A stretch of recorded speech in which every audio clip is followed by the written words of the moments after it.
Bismillah. Assalamualaikum, Ustaz. Waalaikumsalam. Gantian nih, ini yang ditanya nih. Biar ada pembaruan dikit. Iya, Ya. Oke, Ustaz, ini kan masuk, eee, Idul Kurban ya. iya Idul Adha. Ada langsung aja nih, ada beberapa fenomena mungkin yang terjadi di masyarakat ya, mengenai, apa namanya, berkurban ini, Hmm, ada di sebagian ya kita bilang sebagian mungkin di kehidupan, ada yang kita lihat mungkin di berita-berita lah mungkin di kehidupan, mereka ada yang sampai berpatungan, menabung iya untuk mendapatkan menabung. kurban terbaik. Tapi di satu sisi ada yang timpang nih, satu sisi ada yang udah punya tabungan banyak, tapi ketika berkurban ngambilnya yang paling piyik nih. Nah, gimana itu Ustaz kira-kira? Ngambil yang Olimpik tapi tetap berkurban. Tetap berkurban, tetap. Nah, apakah ada syarat, ada kekhususan, apakah hanya sebagai menggugurkan kewajiban Ya, atau bagaimana, Ustaz? ya. Sebenarnya kalau bicara kurban ya,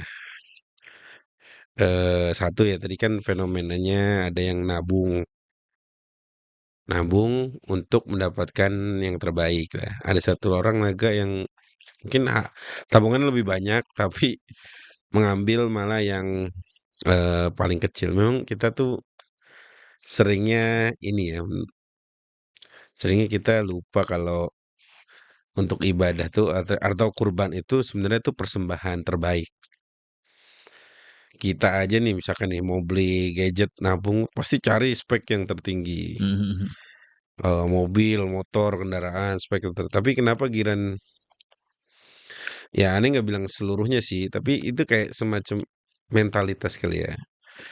Padahal kurban itu kan kita memberikan yang terbaik. Toh sah-sah saja kok kalau kita mau makan semua itu apa namanya daging kurban yang kita kurbankan. Bener. Kan Allah nggak dapat dagingnya kan. Iya, Allah bilang la yanalallaha luhumuha wala dima'uha. Allah nggak dapat dagingnya. Daging kita makan. Sah kok kayaknya kita makan semua itu sah, tapi mungkin kurang oh etikanya iya. karena sejatinya kita bisa hibahkan atau kita bisa bagikan gitu. Nah kalau itu Ustaz, ya maksudnya secara itu sah-sah aja kurbannya kan, walaupun kan Ya ukurannya sebenarnya sah, cuman masalah lebih ke mental mental aja. aja, etika aja gitu Iya, secara mental karena masa buat Allah yang kurus. Ya kan gitu. Sebenarnya sah-sah aja, tapi kan kalau kita mau gini aja deh analogi analogi singkatnya gini, kalau kita mau menghadiahkan ke manusia aja misalnya ke atasan nih, eee, masa kita kasih yang biasa-biasa saja. Mhm Ini mhm. kita menghadiahkannya ke Allah yang itu kembalinya juga kepada kita. Satu tadi makan, daging kita makan, darah kita buang. Yang Allah dapat takwanya. Memang nggak mesti sih, nggak mesti gini. Oh berarti yang berkorban dengan sapi atau kambing yang besar itu lebih bertakwa nggak gitu juga. Oh, jadi ukuran juga nggak menjadikan, Nggak menjadi jumlah, itu. Tapi besaran takwanya ya? tetap yang dihitung takwanya. Tapi kan kita melihat juga manfaatnya. Manfaatnya tuh gini. Kurban oke, yang Allah dapat takwanya dari kita. Tapi kan tuh kambing atau sapi yang dikurbanin dia akan dibagi dagingnya. Iya. Kalau karkasnya apa sih istilahnya Ya karkasnya dagingnya tanpa tulangnya daging maksudnya aja gitu. gitu. Misalkan kambing cuma karkasnya cuma 20 kilo mau dibagiin ke berapa orang? Iya, Misalnya. Jadi memang besar kecilnya tidak menentukan takwa, tapi besar kecilnya itu lebih kepada mak makosid atau manfaat yang akan i dirasakan lebih banyak gitu kan. yang penerimanya gitu ya? Betul, takwa di sini. Oke, Dan gak diukur dari besar atau kecilnya. Cuma mental kita kadang kayak gitu. mhm. Yang perlu kita garis bawahi itu mentalitas sebagian kita kurban pakai ditawar-tawar atau ya udahlah yang penting. Nah, kalau dari ya Rasulullah sendiri gitu, Sat. Nah, Nah, itu speknya gimana, Sat? Maksudnya kalau kita ingin melihat, oh ternyata dulu Rasulullah tuh kambingnya kayak ya, gini gini. Nah, itu gimana, Sat? ya kalau Rasulullah SAW itu ada dalam sebuah hadis disampaikan Rasul itu berkurban bahkan dengan 2 kambing kabsh. Kabsh itu domba yang speknya Mhm. itu bertanduk. Mungkin kalau hari ini di Indonesia domba Garut kali. Mhm. Kan tanduknya bagus ya, Iya, double iya. tanduk. Terus ya'kulu fi sawad, mulutnya moncongnya tuh sebenarnya gini, 2 itu warna utamanya putih. Bikabsyaini amlahaini aqranaini kata Nabi. Eee eee, 2 kabsy, 2 domba, amlahaini yang warna mayoritasnya putih, Mhm. aqranaini yang punya tanduk bagus. Ya mungkin domba Garut lah, Iya. tapi ada sebagiannya yang hitam. Moncongnya, apa namanya, matanya, Iya. bagian bawah perutnya, Perutnya. dan kalau tidak salah wallahu alam ujung kakinya. Jadi kalau bisa dibilang nih domba yang sesuai sunnah kali. Tapi kan susah nyari spek kayak gitu. Kalaupun ada mahal pasti. Iya. Karena ada dalil ya. Jadi kayak gitu. Nah, Rasul berkorban dengan 2 kambing besar-besar tuh ya artinya. 1 diperuntukkan untuk keluarga besar beliau, Mhm. 1 lagi buat umatnya. Antum, kita, itu semua kebagian tuh. Oke. Tapi alasannya ntar Kita nggak usah berkorban, udah gitu. kita nggak tapi sebagian orang ya nggak tahu ya cara berpikirnya salah kayaknya nih. Berarti Ustadz sih kita nggak usah berkorban karena udah dikurbanin sama Rasul.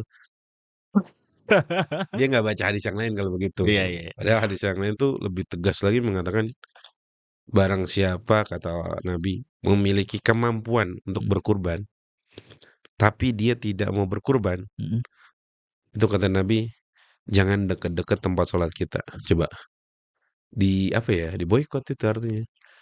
Percuma ente punya kesolehan individu tapi nggak punya kesolehan sosial gitu kan. Iya. Kurban itu kan bagian dari kesolehan sosial. Kita bisa bagi-bagi daging. Mungkin saudara-saudara kita sebagian nggak setiap hari. Mungkin nggak setahun sekali juga makan daging. Ada gak?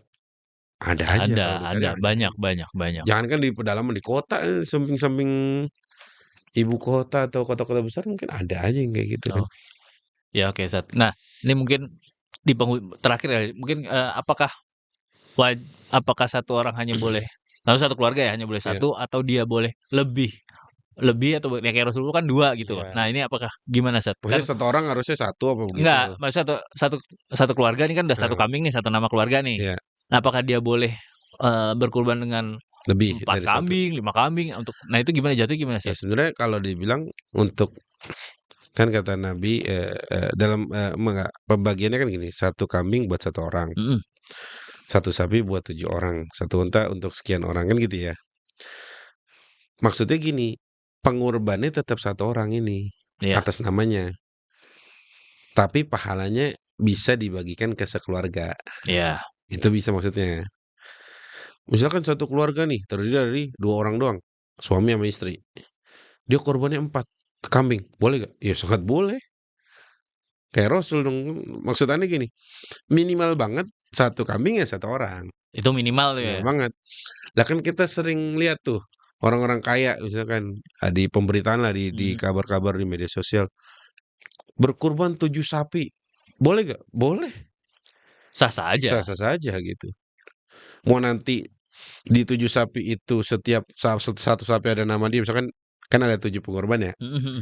nama dia nomor pertamanya, sapi 1 paling pertama nama dia, sapi 2 paling pertama nama dia, nanti 6 orang setelahnya terserah dah, Nama siapa yang nama siapa itu? terserah, sah-sah aja. Bahkan itu harusnya begitu, yang punya kelebihan berkorban sebanyak-banyaknya. Oh, Tapi ini kelebihan uang ya pastinya iya ya, kelebihan dalam kelebihan itu. Nah kalau yang mepet-mepet kayak sebagian kita kan kadang, Masya Allah udah nabung setahun, terkumpul bahkan masih kurang, ya sesuai kemampuan dia, yang penting kan ini takwanya juga gitu. Artinya dengan dia menabung aja, dia udah serius untuk melakukan satu amalan yang memang perlu keluar duit, jadi kurban. antara takwa dan kemampuan itu Nah, harus gimana ya maksudnya? Jadi, ya dia mau bertakwa tapi dia harus ngelihat juga dari sisi kemampuan. kemampuan atau gimana, Sat? Gini sebenarnya, takwa tetap lah. Misalkan kita bahas kan dari tadi kan kita bahas kurban ya. Kurban itu kan ibadah hati yang juga perlu uang kan. Iya. Kan gitu kan. Mhm. Berarti kita perlu meluruskan niat kita dulu bahwa atau meluruskan niat bahwa kurban ini untuk Allah. 1. Usaha kita dengan menabung gitu kan. Iya. Oke, menabung setelah setahun terkumpul 3,5 juta. Ya udah berarti kita mampu segitu. Ya kan? Berarti mampu segitu. Alhamdulillah, artinya Allah mudahkan. Tapi sebelum itu pastinya kurban ini harus didasari dengan niat yang benar, bahwa kurban ini saya persembahkan untuk Allah, bukan main nyohor-nyohoran. Kalau orang Iya. Betawi bilang, oh sapi gua no, ya kan. Terus kambing lu berapa bobotnya? Nyari popularitas lah. Ya itulah hal-hal yang nggak tahu ya apa yang dibanggain nih sebenarnya. Iya. Tapi pada dasarnya ya tetap di sini niatnya yang lebih dulu dia harus perhatikan ya. Nah, orientasi dia berkurban untuk Allah. Adapun tadi usaha-usaha kita untuk bisa menghasilkan atau membeli hewan kurban yang ideal versi kita, kemampuan kita ya, itu dipersilahkan. Contohnya ada uang 4 juta. Boleh gak pilih-milih? Boleh lah. Misalkan, oh 4 juta di kandang ini kok kecil banget. 4 Iya. juta boleh gak? Ya boleh. Tapi intinya tadi di syariat kita itu ada ibadah yang memang perlu ngeluarin duit. Di Mhm. antaranya kurban. Makanya ya masa sih kita nggak bercita-cita eh mau berkurban setiap tahun, nabung untuk sebenarnya aneh kepikiran untuk kemarin mungkin naik motor pas mau dari mana gitu, kepikiran kayak mungkin setiap tahun ganti tahun ya ada Mhm. semacam istilah, wishlist lu apa nih? Iya. Gitu kan. Coba kalau dijabarin, mungkin kebanyakan kita ngomongnya tentang pencapaian dunia ya. Heeh. Gimana kalau setiap kali pergantian tahun itu mau tahun Hijriah kek atau tahun Masehi kek gitu. Wishlist setahun lu apa? Coba masukin di antaranya Kurban terbaik kurban, kurban kurban terbaik terbaik kurban gitu. terbaik. Nggak sekedar kurban, Heeh. kurban terbaik lah. Atau umroh, gue mau umroh tiap tahun. Oh, Heeh. Masya Allah kan. Iya. Atau kurban tiap tahun atau haji. Wah, itu wishlist yang mungkin ada mungkin sebagian kita yang sudah mencanangkannya atau menuliskannya gitu. Tapi wishlist kita emang harusnya ibadah-ibadah kayak termasuk ibadah-ibadah yang perlu uang nih. Iya, iya. Umroh butuh uang nggak? Butuh. Butuh. Umrohnya pakai by tour. Tuh, masuk gak nih iklan? Masuk. Masuk, ya kan? Gitu. Oke, mungkin ada satu closing kali, Sat. Oke. Nasehat untuk teman-teman taslih nih, supaya dalam menyambut Eh, Idul Kurban ini supaya ada semangat untuk kurban dengan terbaik gitu, Sat. Masya Allah. Iya, sebenarnya kita ibadah kurban itu tadi ya ibadah hati dan harta ya. Berarti artinya teman-teman sahabat asli semuanya nih perlu kita rencanakan ibadah tuh. Perlu kita usahakan. Jadi jangan sampai mental kita selalu menjadi mental yang mustahik. Mustahik tahu Penerima gak? penerima Penerima yang daging gitu ya. Ya, jadi jangan sampai mental kita terlalu selalu mental, oke, saya belum wajib kurban nih, nggak cukup nih. Padahal bisa. Cuma kita belum serius aja. Sehingga gimana kalau mentalitas itu kita rubah dari mental seorang mustahik yang penerima. berhak menerima daging, gimana kalau kita besok atau tahun-tahun setelahnya adalah mental yang mudhahi, yang berkurban, bukan Insyaallah. mustahik lagi, jadi berkurban. Kenapa? Oh, sebaik-baik tauladan kita berkurban, bukan Menerima ya. menerima. Sebaik-baik tauladan kita, Nabi kita Muhammad SAW itu beliau mudhahi. Ya, jadi mentalitasnya jangan mustahik terus. Udah dari dulu kita mustahik, pas kita ngekos di mana mustahik. Masa mental Jadi itu mau jadi kita jagain? keterusan. Iya. Masa mental itu mau kita jagain terus? Tapi kalau kita nih sedikit deh, kalau kita Eh, udah berkurban, terus kita dapat dari kurban lain dari tempat lain gitu, ya nggak apa-apa, dikit nggak apa-apa nggak terima apa-apa, kan? nggak apa-apa juga gitu. Kita saling memberi, saling menghadiahkan, menghibahkan daging kurban tuh masya Allah. Tapi kalau kita sudah berkecukupan apalagi berlebihan, ya kita sadarilah freezer udah penuh nih. Iya. Ya kita lihat tetangga kita mana yang belum. Kalau kita punya tetangga yang karena ada Bang, itu orang yang bukan pengepul ya bahasanya. Jadi bagi kurma Menampung, dia nambungin kupon. banyak banget dia dapat ya mungkin ya nggak apa-apa juga sih, tapi alangkah baiknya, lebih Ya baiknya sadar diri aja lah iya ada bahasa. saudara-saudara yang mungkin ya bisa kita geser lah tuh pendapatan-pendapatan daging yang dikasih dari masjid tuh, dari mana gitu sih. Jadi ubah mentalitas kita dari mustahik menjadi mudhahi. Dari yang sekedar menerima sebagai penerima manfaat daging itu menjadi orang yang berkurban. Bermanfaat. Gitu sih Bang, insyaallah. Oke, syukran Ustaz untuk nasihat singkatnya nih. Insyaallah bermanfaat untuk Insyaallah teman-teman kita tasawuf. jadi mudhahi semuanya insyaallah. Amin, amin, amin, amin. Ya, Assalamualaikum warahmatullahi wabarakatuh. Waalaikumsalam warahmatullahi wabarakatuh.